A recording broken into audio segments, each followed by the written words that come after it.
Imagine there's no heaven. It's easy if you try. No hell below us, above us, only sky. Imagine all the people living for today. Imagine there's no countries. It isn't hard to do. Nothing to kill or die for, and no religion too. Imagine all the people living life in peace. You may say I'm a dreamer, but I'm not the only one. I hope someday you'll join us, and the world will be as one.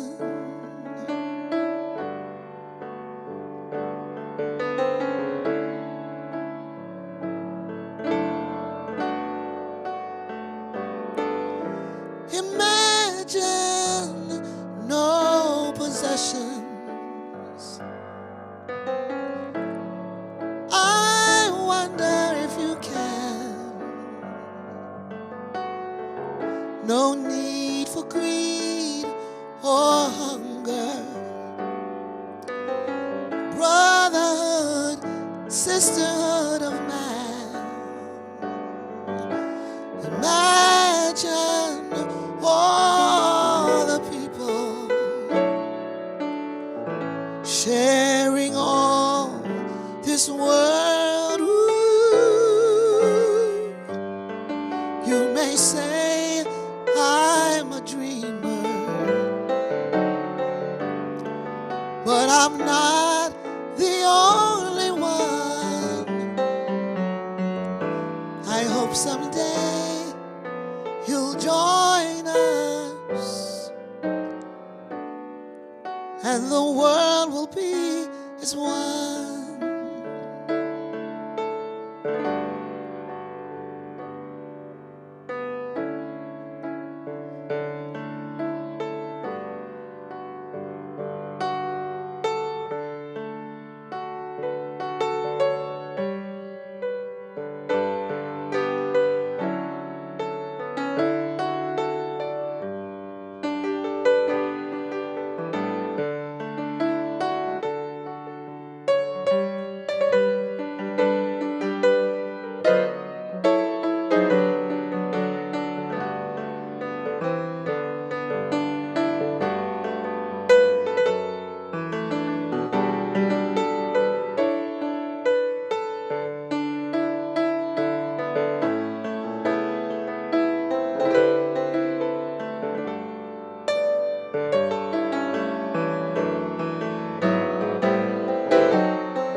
Imagine no possessions. I wonder if you can. no need for greed or hunger. Brotherhood, sisterhood of man and woman. Imagine all the people sharing all the world. You may say I'm a dreamer, but I'm not the only one. I hope someday you'll join us, and the world will be as one, and the world will be as one. Ooh, yes, and the world will be as one.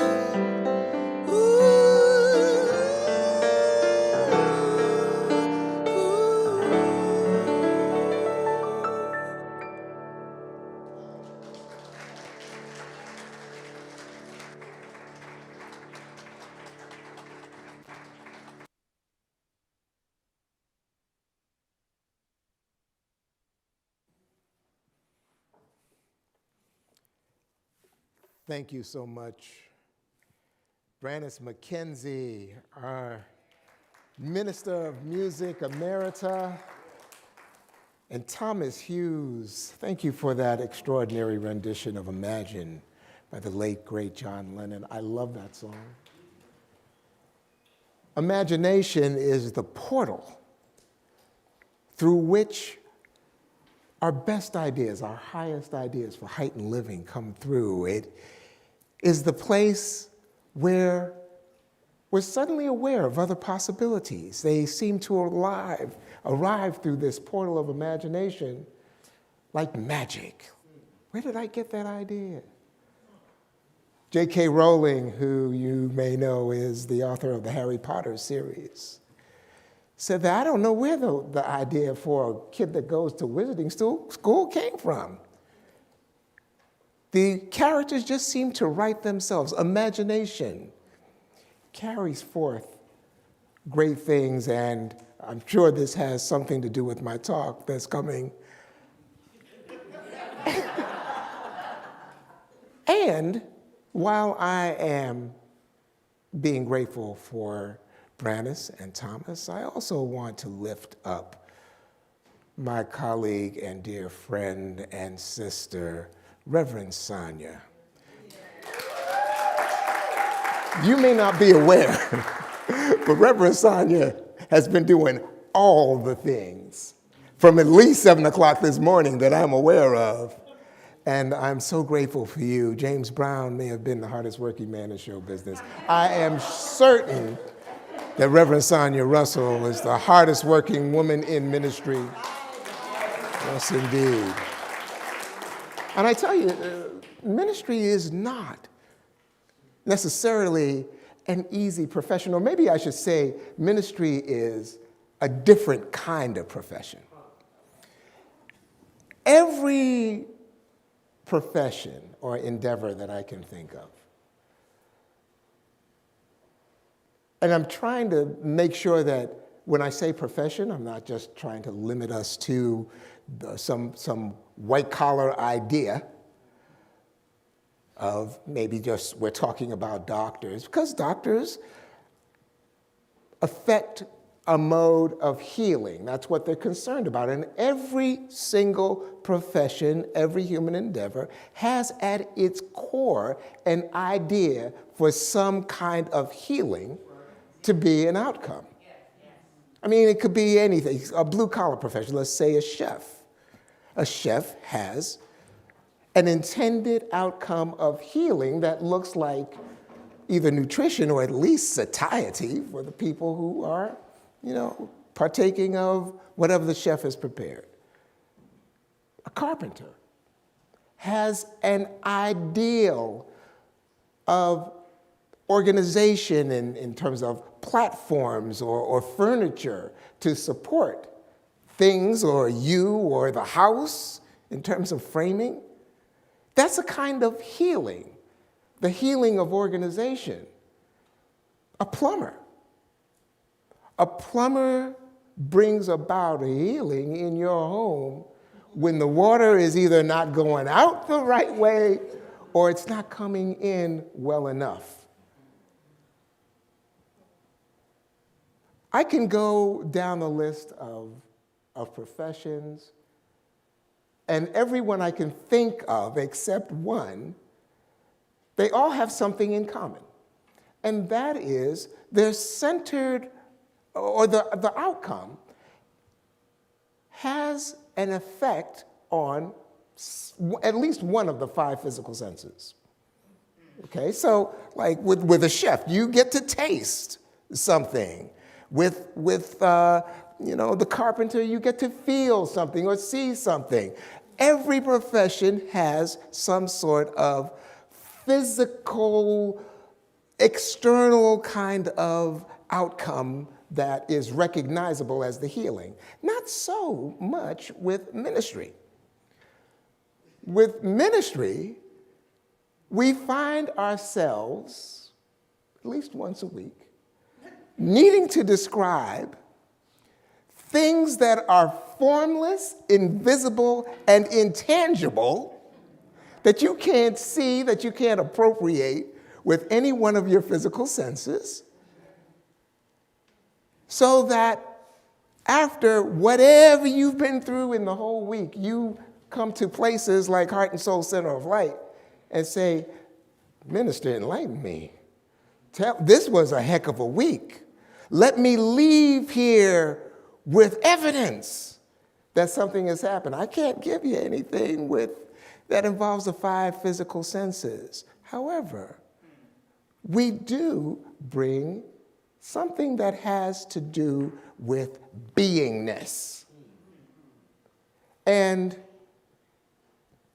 I'm thinking of our beloved Reverend Dr. Andriette Earle right now.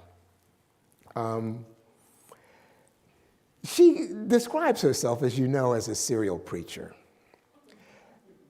And it occurred to me this past week, you know what? It seems like how else can you approach this job? When it comes to talking about infinite reality, all the power that there is, how things come about, how do you do that in a finite 30-minute to 45-minute segment once a week? And have people get it in such a way like that, woo, thanks, Rev. I'm good now. I might be back next week, I might not. There is no way to do it, I think, except maybe as Dr. Andriette does it, to serialize the talk, to serialize the concepts, to make them link, because there's so much you can't talk about ultimate reality in 30 minutes. And I want to hearken back. I want to be a serial preacher today, serializing what has gone on here for the past couple of weeks. You'll remember that Reverend Amon was here on Resurrection Sunday. And he brought us a particular kind of message about being. He's talking about being resurrected, celebrating the Christ, the risen Christ in you. You remember that? Now, when we look at resurrection, one of the things that he shared with us is that resurrection is being in, from a metaphysical standpoint, being in a new consciousness. It's a new attitude, a new level of faith. And he said that when we're resurrected, the stone is rolled away. The stone that is, well, whatever the obstacle is to our highest living, that problem, that prognosis, that summons, that whatever it is that keeps us from living our highest version of ourselves, that is suddenly gone. He didn't say, you roll away the stone. He says the stone is just gone. The stone is gone because it has no authority, it has no power to be there in the first place. Just through our realization, when we're resurrected in consciousness, the stone goes away. Reverend Amon went on to say that when we're resurrected, we get to take off the grave clothes. What are the grave clothes except that costumery that we are wearing to disguise the fact that we are spirit having a human experience? We are more than what appears. And the garments that we cloak ourselves in, to keep ourselves looking small, to keep ourselves looking helpless and hopeless and at odds with life, suddenly don't have any meaning. When you're resurrected, they come off. And then we get to, as Reverend Amon says, step out of the grave. Step out of that dead place that had no service for us at all. That place of living that wasn't working for us. He said that when we're resurrected, we are being. And I'm putting extra emphasis on the word being. You've heard me mention it a few times now.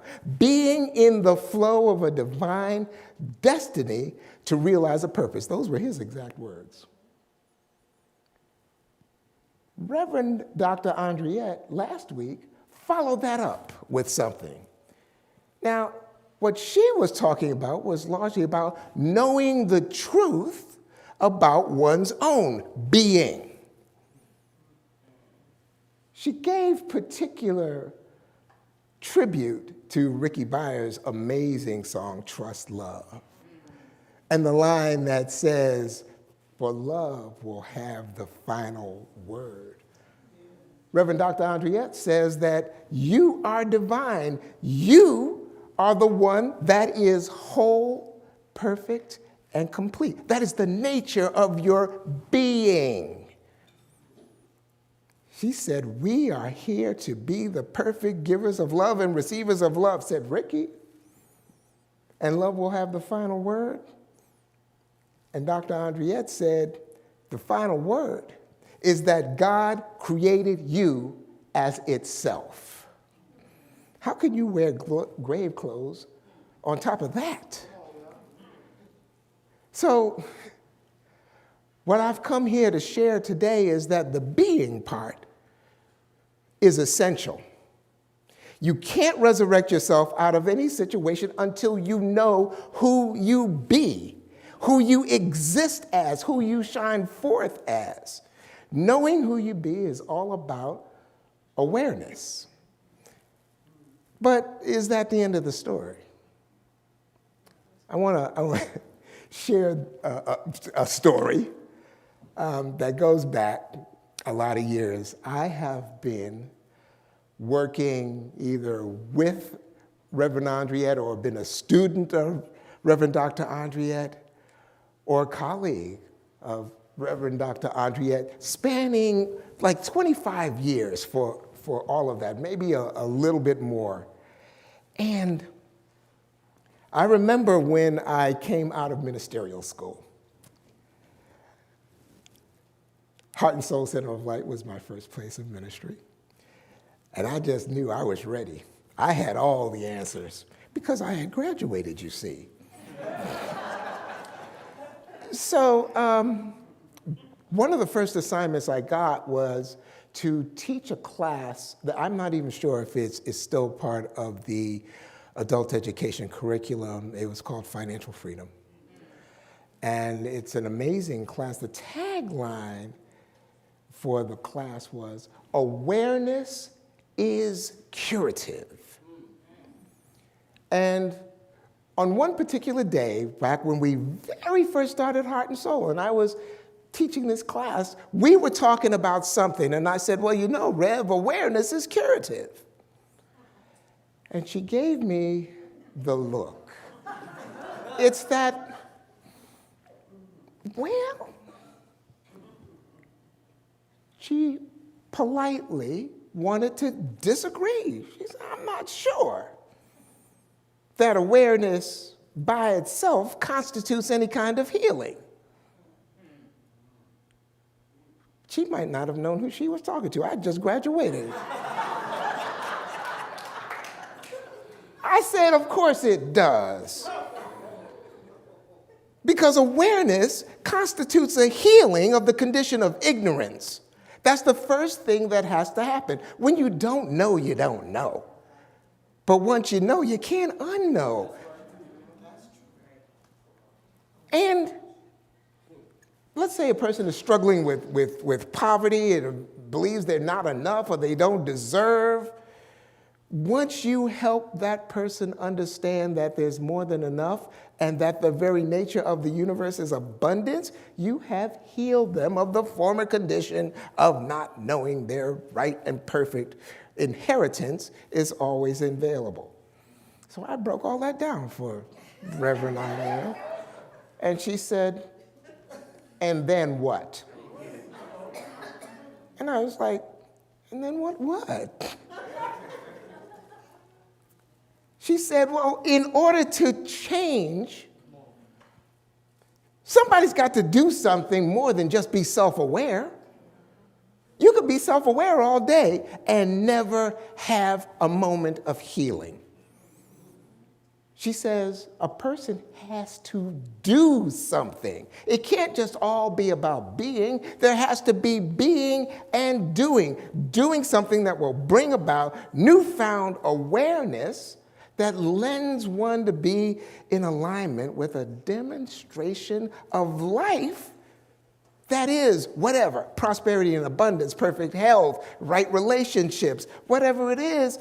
And she said doing is the only way that such a person can be healed of that condition of seeming lack or limitation. At that point, I was finally silent. I was silent because she was right. I mean, we both were right. Awareness is curative in that it cures ignorance, but you've got to do something once you have awareness. You got to do something to engage a healing activity. Now, my talk today is really about this interplay between being and doing. So being, of course, lends itself into doing. That's what kind of I've been leading up to. But I want to offer a slide. It's up there already. Boy, they are on it. So the interplay of being and doing. Being is having a conscious awareness of the nature of God and your relationship with God. There is one life. That life is God's life. That life is my life now. That is the core of your being that helps place you in a position to have a healing experience. But then there's doing, and the definition that comes up around doing is engaging spiritual practices that pull substance into form. Now, what in the world does that sentence mean? Well, we know what spiritual practices are. Certainly, well, we should. Here at Heart and Soul Center of Light, we talk about spiritual practices kind of at length, all the time, every week. And yet, I think there's more to say about it. What is this idea, or better yet, why do we need to focus on spiritual practices? Sometimes I get the impression that people are like, oh, there he goes again, talking about spiritual practices, spiritual practices. Well, spiritual practices are like this picture that you see in front of you. You're an electric car. The charger is spiritual practices. Spiritual practices are like a charging stations that keep you energized enough, powered up enough to bring you into a state of realization where you know you can live at a higher level and have a greater expression of life. A greater expression of life without anxiety, a greater expression of life without fear, a greater expression of life without stress. And spiritual practices are done as a matter of habit with some repetition. That's the part that kind of gets on people's nerves, I think. But it's kind of like my dear sister and colleague, Reverend Sonia, says, when you go to the gym, you don't do just one push-up. Repetition builds mastery. And that's what it takes to pull substance into form. Now, that's the tough part of this sentence, this definition of doing. What does that even mean? Pulling universal substance. First of all, what is substance? Well, let's take a look at, I've offered up a definition of substance. If we could pull that up. Substance is something that is real. And I'm going to tell you that I had the great pleasure of being co-facilitator of a class called Spiritual Economics. This is the book. It was written by Eric Butterworth. It is an extraordinarily powerful book. Whether or not you ever have an opportunity to take the class, you might want to read this book. But substance is described not only in this book, but just about anywhere you look in metaphysics as a formless, invisible, intangible, here we go again, right where ministers live. And it's a ceaseless flow of God's goodness everywhere. There's no spot where God is not. And everything that you desire is already a reality within universal God's substance. Within the mind of God, there is everything that you can imagine, have already imagined, or ever gonna imagine. And God is delighted to give it to you. It is the Father's good pleasure that you should have higher living. Now, the whole of God's substance, and this is like the next slide, Pam. Eric Butterworth, who wrote Spiritual Economics, says the whole of God's substance is present everywhere at the same time, everywhere in space, but not only some of it. All of it is present all the time. It's challenging, perhaps, to get your head around this idea of substance being a thing. It's not just ethereal. There's this current, I'm a little bit of a science geek. Some of you know this. There's this concept in astrophysics these days where scientists are talking about something called dark matter. Now, they can't see dark matter. They can't detect it as a gravitational wave or any other kind of aspect of physics. But when they look far enough back in time at the span of what they can see, the tiny sliver of the universe that they can see, they see that the way that stars and galaxies are ordered in that sliver of the universe can't be just by like accident or happenstance. There is a particular something that is ordering the cosmos. But they don't know what it is. They can only prove it mathematically. This, by the way, is where science is starting, whether it likes it or not, to converge on some spiritual principle, because that's kind of the same. I'm not saying that dark matter is substance. I'm saying that substance is kind of like that. You can't detect it, you can't see it, but it is there, and it contains everything that you need, not just some of it, but all the substance in the universe is present at any point of human need, when you need it. There's no place on earth where there is an absence of substance. There's no place in all the universe where substance is any more present or any less present than right where you are. I needed you to really get that. That's why I highlighted the word you. Because what this is talking about is this concept of substance, which is more than a concept, is available completely to you.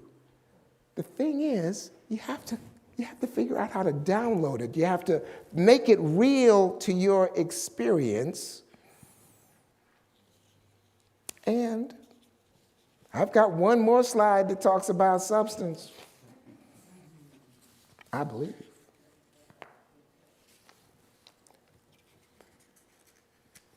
Eric Butterworth says you need to get it in, get your head around it. Understand that you live in substance. It's not like out there waiting to come to you. It's right here. It's with you. It's in you. It operates through you. You're in substance like a fish is in water. A fish doesn't know what water is. A fish isn't even aware that water exists. The important thing, according to Eric Butterworth, is that you hold on to an awareness that you are created in substance, formed of substance, and ceaselessly supported by substance, and that there is a free flow of substance in your life that is the continuation of a divine effort that made you in the first place. This idea is key to understanding that there's something you have to do in order to make this substance available. Well, it's always available, but to appropriate it in a way that works for you. Now, in our definition of being and doing, we said that engaging spiritual practices actually pulls substance into form. In science of mind, we have this symbol. Most of you who are here in the sanctuary can see it. It is sort of like this V shape. What that is illustrative of is the descent of spirit into form and particularization. So from the perfect mind of God, from the perfect realm of substance that is formless, invisible, and intangible, there is a principle that we can activate to bring forth whatever the experience is that we want. If my brother Amon was here, he would tell you exactly what that is in a hurry. He would say it has to do with you holding the mental equivalent that allows what you want to come through that funnel. And he'd be right about that. Now, here's the thing about spiritual practices. I think that many of us, we tend to think the big three. Right? I call them inner spiritual practices. So there is prayer, which is talking to God. This is where we get to express our love of God. This is where we get to express whatever is going on with us. This is where we get to proclaim the truth about our living situation and the glory of God. And what does God say? God says yes. God only says yes. I seem to recall that in the song. Then there's meditation as a spiritual practice, another inner spiritual practice. This is about listening to God, being still enough to allow whatever God's idea is to sift through the noise, through the clamor, to settle on our hearts. For a long time now, I have been one of the chief people around here who does visionings. Visioning is a spiritual practice in which we do, it's a meditative spiritual practice. We open ourselves to literally download what's God's idea. We're downloading substance. We're downloading the direction, the information, the things that tell us what to be. The name of this center, Heart and Soul Center of Light, came through that process, a meditative process. And then there's journaling, rounding out the big three inner spiritual practices that we use to do things. Journaling is this communing with the divine presence within us through self-exploration and self-exploration or introspection. So I know that you're familiar enough with these three forms of spiritual practice, but there are many others. And I want to lift up at least three others that are more outward facing. Not so much inner spiritual practices, but outer spiritual practices. They're giving, gratitude, and forgiveness. We don't tend to think of these necessarily when we engage our spiritual practices, maybe not right off the bat, but they are important. And I want to try to address them one at a time so that we can see they're a little bit kind of multidimensional as well. So first there's giving, right? Giving is God being the divine givingness of the universe. We are created in the image and likeness of this divine givingness. And Eric Butterworth says, you can't make any sense out of life or realize the free flow of substance in your experience until you see yourself as a giver. This is important. You can't begin to see yourself or make sense out of life until you see yourself as a giver. He says that givers are convinced that life is a giving process and that there is a motivation, or that people who give are motivated in all kinds of ways to what? Give themselves away. I'm thinking of our Minister of Music Emerita, Brannis McKenzie, whose song says, "Throw it away." Throw one's self away into the love, into the grace, into the peace that we would have in our lives. Throw ourselves away. And moving on from giving, move on to that next slide, would you please? I believe that should be gratitude. So, gratitude is all about giving thanks.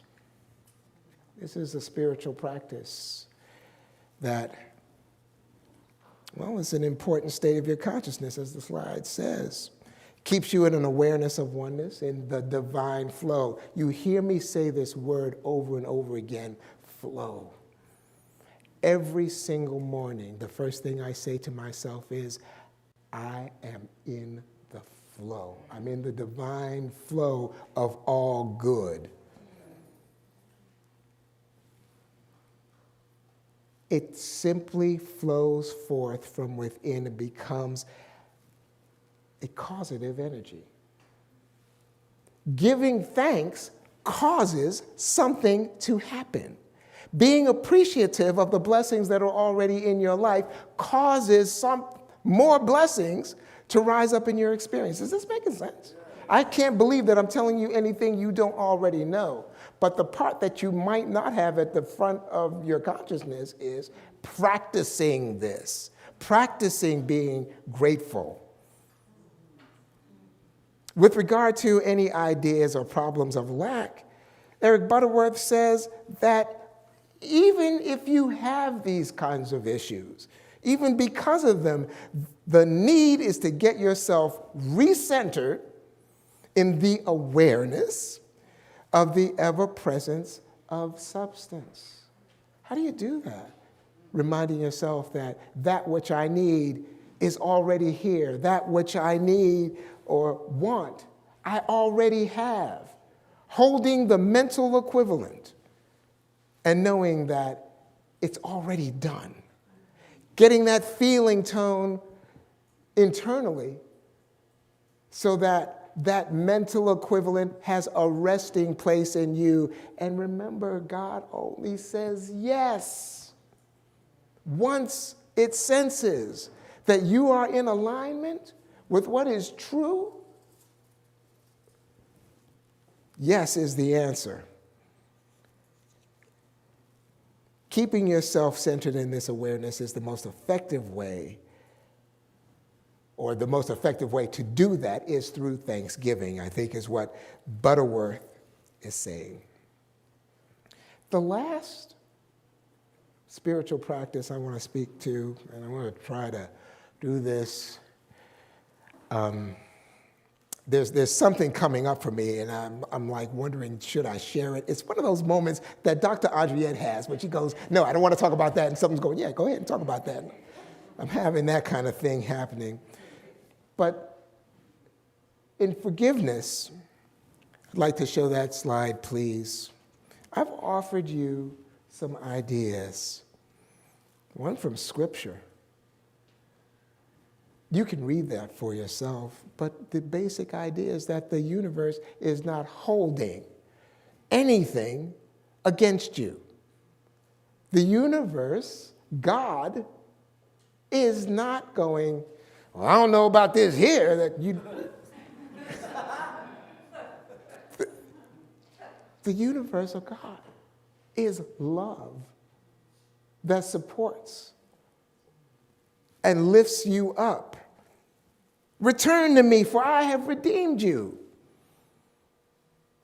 Effectively, God is saying there's nothing to forgive. You're already off the hook. You're mine. I love you. That's why you exist. Marianne Williamson, in A Year of Miracles, Daily Devotions and Reflections, says, well, we don't forgive people for their sake. We forgive them for the sake of our own peace of mind. She says forgiveness is her own salvation from pain, and that's true for all of us. Practicing forgiveness is, in my opinion, one of the most challenging things to accomplish because it goes against the grain. There's something about it that's like, I can't let them off the hook. I've got to keep them locked up tight in a chamber of my heart that they can't break out of. It's one of the way back rooms of my heart. And they're locked down. The problem is that you've got to be the jailer. You got to be in jail with them, going, you ain't getting out of there. It takes energy, and it takes a lack of peace to keep somebody in jail, in the jail of your heart. Ernest Holmes in 365 Science of Mind says it's only when we forgive everyone that we may feel certain that the weight of condemnation is lifted from our own consciousness. You feel better when you let people out of jail. We should refuse to carry the negations of yesterday into the positive atmosphere of today, for today the world is made new in our experience. Let me ask you a question. Are you mad about anything? Is there something that you see in the world that is really irritating you right now? Something that you see in local government or some institution? Something that you might see in your own household? Whatever it is, I just want to say, me too. Forgiveness has to be recurrent because we're all at the effect of being triggered by the appearance of that which we think we don't want. Here's the part that I didn't want to tell. When I was a kid, I think I was about 14. There was another kid in our class. His brother's name was Bones. I mean, that was his nickname. And I think people called him that because he really was a dangerous kid. And he was a notorious bully. And for some reason, he got his sights on me.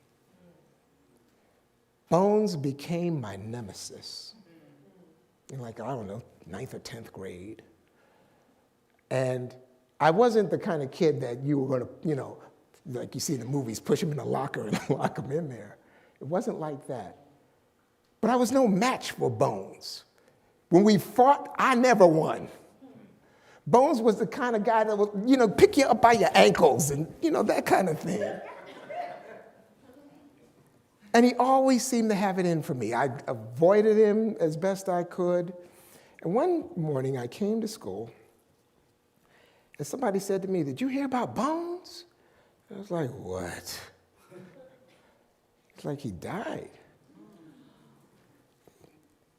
It's like he died. What happened? Well, what happened was, unbeknownst to me, Bones had discovered barbiturates and had just got an overdose and he passed away. And my reaction was, yes! That was my reaction as a kid. It's like, good, he got what was coming to him. All he did was torment me.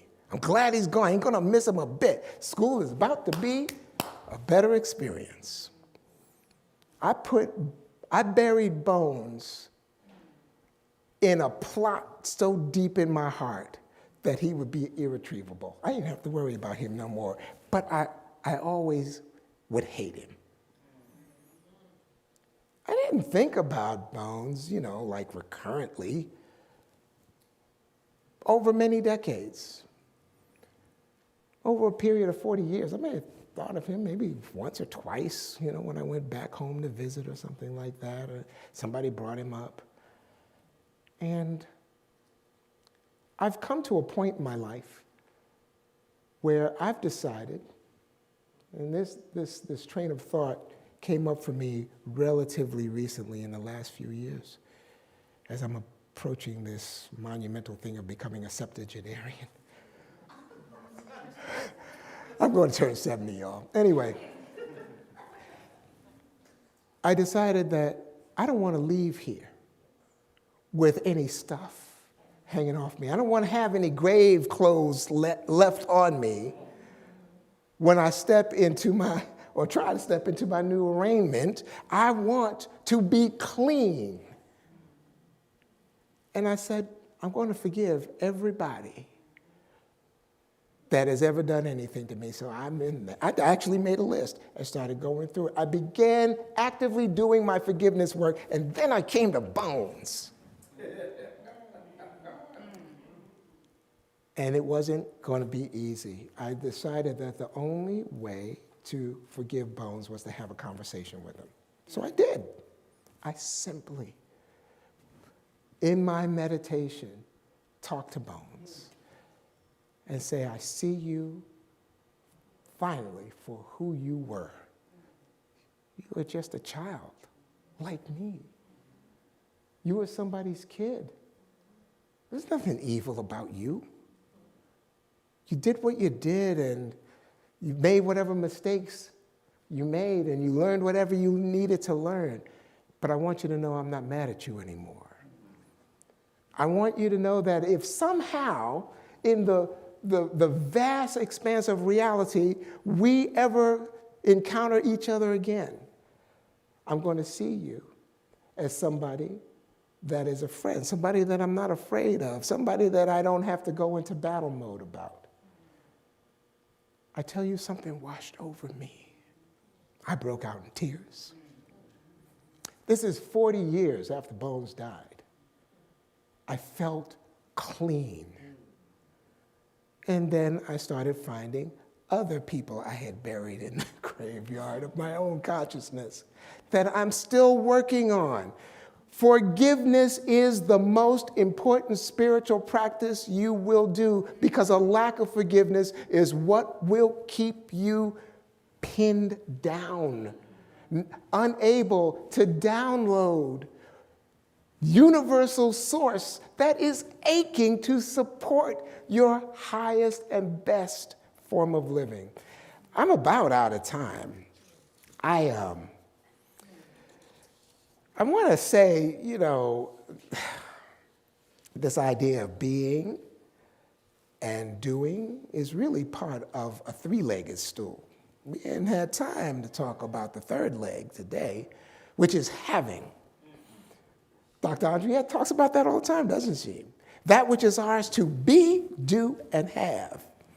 Well, I'm also a serial teacher, serial preacher, and so the next time I come round, we'll get around to the having aspect and how this all ties together, because having, by any other word, is manifesting, actually receiving that which you most want in your life.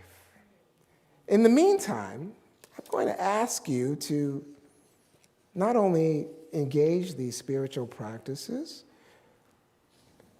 but to believe something, to believe that love is the great healer. Whether it's Reverend Amon, Reverend Dr. Andriette, Reverend Sonia, Reverend Jack, myself, we're always talking about love as being the one aspect that sweeps everything away. Everybody's got bones in their life somewhere. Love heals that. So believe love. I'm going to ask Brandis McKenzie to tell us a little bit about that. Thank you so much.